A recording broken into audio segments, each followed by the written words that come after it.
In this video, we're going to look at some quick worked examples of recognising the difference of two squares. Let's start off with a quadratic expression in factored form. We might, for example, have x plus 1 multiplied by x plus 2. If I multiply this out, we'd have x multiplied by x. Both of those are positive, so we'd have x squared. We'd have x multiplied by 2. We've got a positive, so we get plus 2x. We'd then have 1, which is positive, multiplied by x. That would give us plus x. And then finally, 1 times by 2, both are positive, so we're going to get plus 2. If we tidy this up, we'll get x squared plus 3x plus 2. So that's our expanded quadratic expression. We can see it's quadratic as we've got an x squared term. What I'm now going to do is take x plus 1 and I'm going to multiply this by x minus 1. If we expand this out, we'll have x multiplied by x, both are positive, so we'll have x squared. We'll have x multiplied by 1, the minus 1, that's negative, so we'll have minus x. We've got now positive 1 multiplied by x, which will be plus x. Then we have now the 1 times by 1. 1 is positive, 1 is negative, and that's going to give us minus 1. If we tidy this up, we can see that these middle terms are going to cancel. Minus x plus x is 0. So what we end up with is x squared minus 1. This is a square number, this is a square number, and we have the difference. Difference means minus or subtract. So one square number, another square number, and then we have the minus.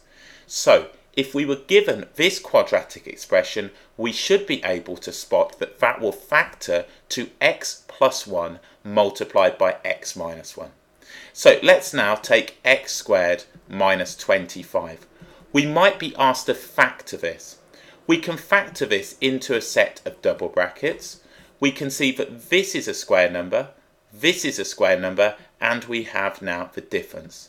So in this particular case, we'll have x and x. The two numbers that multiply to give 25 are going to be plus 5 and minus 5. If you're unsure, expand this out. You would have x squared minus 5x plus 5x and then minus 25. They're going to cancel and we've got now x squared minus 25. We can factor this as the difference of two squares. So if, for example, we had x squared minus 81, this would give us now x plus 9 multiplied by x minus 9. This is called now the difference of two squares.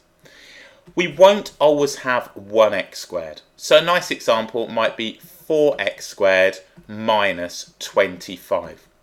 If we now look, this is a square number, this is a square number, and we have our difference.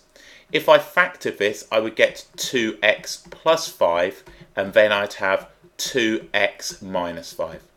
So we should spot that this factors as the difference of two squares.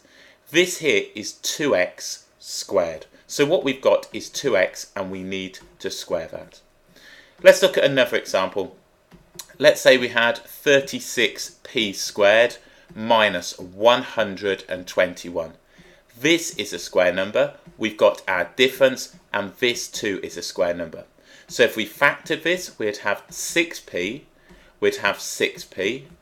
The number that now multiplies by itself to give 121, that's going to be plus 11 and minus 11. So we can spot that this factors now to the difference of two squares.